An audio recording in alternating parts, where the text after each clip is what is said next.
Last month, my family tested positive for COVID. It was difficult, especially at first when we received so many different opinions on what to do. Some would tell us to do this and that, and another would say otherwise. It was very confusing for us, and for the most part, only led us astray. Ultimately, we decided to only stick to what the doctors told us to do, which saved my dad and my family's lives. I realized there are also many voices in our lives trying to get our attention and make us listen. The voice of control that tells us, you need to do whatever it takes to be in control of everything and everyone. Or the voice of power that tells us, all you need is to have this certain position or title.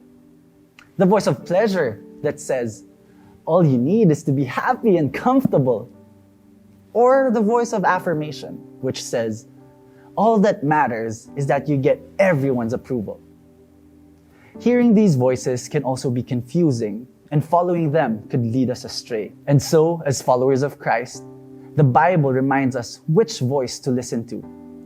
Deuteronomy 6 verse 4 says, Hear, O Israel, the Lord our God, the Lord is one. Or in the easy-to-read version, it says, Listen, people of Israel, the Lord is our God. The Lord is the only God. This verse is what we call the SHEMMA. The SHEMMA is a prayer passed down through the generations of the followers of God.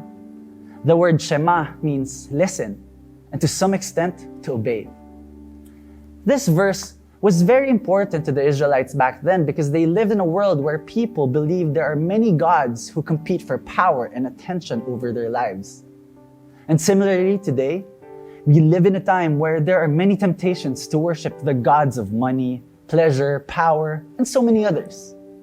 Most of the time, we don't even realize that we've begun to worship these things by giving our time, our effort, our lives, and even our allegiance to them.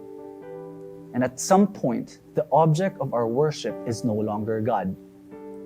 This prayer does not only remind the Israelites, but it also reminds us today of the supremacy of God and His call to loyalty. It reminds us that God alone is our God. He is like no other. He is the King of Kings and Lord of Lords.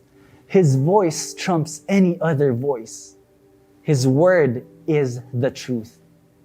So therefore, He alone should we worship, He alone should we obey, and to Him alone should we give our all. So today, may we reflect on this question.